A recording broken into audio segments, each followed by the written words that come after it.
Kasih karunia dan damai sejahtera dari Allah Bapa kita dan dari Tuhan Yesus Kristus menyertaimu. Amin. Selamat pagi Bapak, Ibu, Saudara-saudari yang dikasihi Tuhan Yesus Kristus. Mengawali dan mendasari seluruh aktivitas kita pada hari ini, Selasa tanggal 30 September 2025, kita akan mendengarkan renungan melalui Yosua 3 ayat 5. Untuk itu, mari kita mendengar nas ini yang akan dibacakan oleh salah seorang dari remaja Naposo, anggota jemaat kita. Nats renungan harian Selasa 30 September 2025 diambil dari Yosua 3 ayat 5. Dalam bahasa Indonesia dikatakan, "Berkatalah Yosua kepada bangsa itu, kuduskanlah dirimu, sebab besok Tuhan akan melakukan perbuatan yang ajaib di antara kamu." Dalam bahasa Batak didok, dungi didok si Yosua ma tu bangsoi, manguras mahamu ai marsogot ma bahenon ni jawaba, aka holonganna di tonga-tongamuna. Amin. Topik renungan kita ini saya sebutkan, kuduskanlah dirimu, sebab besok. Apa arti perintah kuduskanlah dirimu bagi bangsa Israel saat itu? Satu yang perlu kita ingat adalah persiapan ibadah dan ketaatan.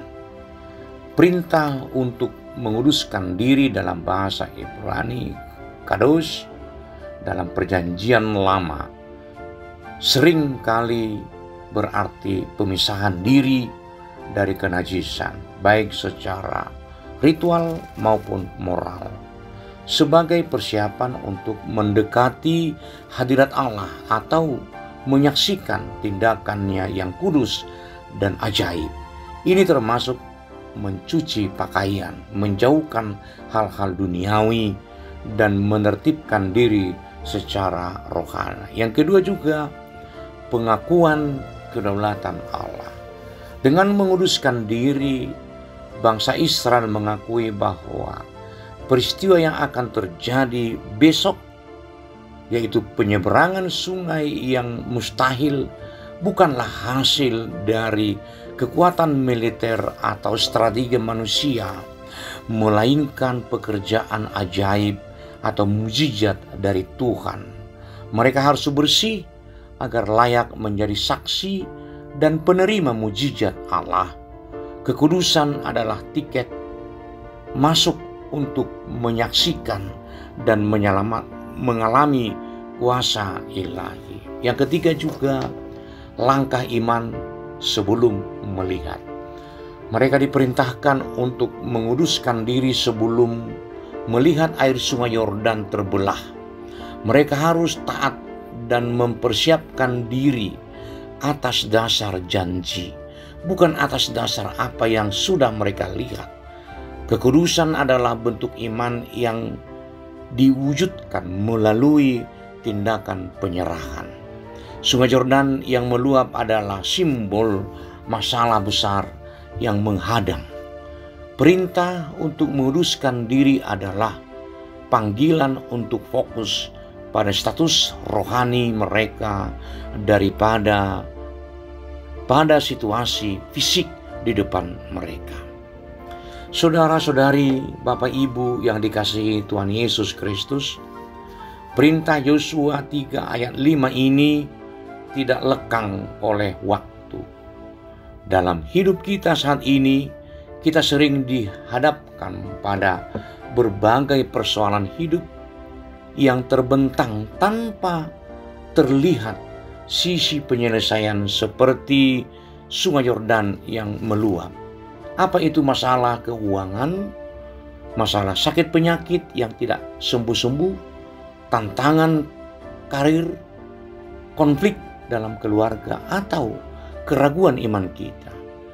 Kita merindukan perbuatan ajaib dari Tuhan, yaitu ada terobosan, mungkin kesembuhan, pemulihan dari Tuhan itu sendiri.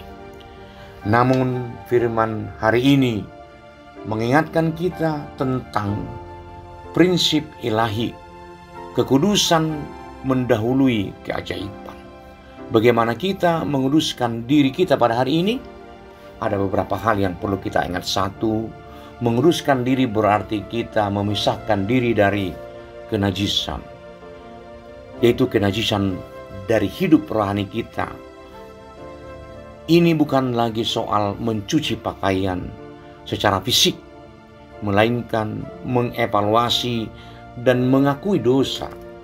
Boleh itu kecongkakan, kepahitan, iri hati, kebohongan. Atau juga yang kedua, bertobat dan memohon pengampunan melalui Kristus. Darahnya telah menyucikan kita. Yang ketiga, menanggalkan kebiasaan lama dan pikiran yang bertentangan dengan firman Tuhan. Yang keempat, penyerahan dan ketaatan total. Kekudusan adalah hidup yang dipersembahkan. Kita menguduskan diri dengan menyerahkan rencana, kekhawatiran, dan keinginan kita kepada kehendak Tuhan. Ketika kita taat dan melangkah dengan iman, meskipun rasa takut masih ada, kita meneguhkan keyakinan kita kepada Tuhan. Para imam harus melangkah kaki mereka ke air Yordan yang meluap terlebih dahulu sebelum air itu terbelah. Yang kelima juga, fokus pada hadirat Kristus. Dalam perjanjian baru, kekudusan kita berpusat pada Yesus Kristus. Dialah tabut perjanjian kita. Kita dikuduskan di dalam Dia. Menguduskan diri berarti memfokuskan kembali pandangan kita hanya kepada Yesus, bukan lagi pada masalah kita, dan membiarkan Roh Kudus memimpin kita dalam hidup yang semakin serupa dengannya. Kita siap untuk besok karena kita hidup dalam hari atau di waktu hari ini yang kudus bersamanya. Kita tidak bisa menuntut mujizat atau terobosan dari Allah jika kita masih berpegangan erat pada kebiasaan kita yang buruk atau pada dosa-dosa kita, keegoisan atau ketidaktaatan. Keajaiban Allah terjadi di antara umat yang telah menguduskan dirinya. Bapak, Ibu, Saudara-saudari yang dikasihi Tuhan Yesus Kristus, renungan hari ini membawa kita pada beberapa kesimpulan penting. Di antaranya, keajaiban dimulai dari dalam. Perbuatan ajaib Allah di luar kita, yaitu di Sungai Yordan kita, selalu diawali dengan pekerjaan pengudusan di dalam kita. Jika kita ingin melihat perubahan besar di dunia, kita harus terlebih dahulu mengizinkan Tuhan mengubah hati kita. Yang kedua, kekudusan adalah tindakan iman. Menguduskan diri adalah respons yang perlu terhadap janji Allah. Ini adalah tindakan proaktif yang menunjukkan bahwa kita benar-benar percaya kepada Allah, bahwa Allah itu setia dan sanggup melakukan apa yang mustahil.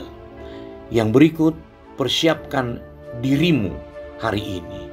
Besok yang ajaib hanya akan datang kepada mereka yang telah dikuduskan Tuhan atau menguduskan dirinya pada hari ini. Jadi mari kita ambil waktu sejenak hari ini untuk menanggalkan setiap kasut kenajisan, setiap ikatan dosa, dan setiap beban yang menghalangi kita.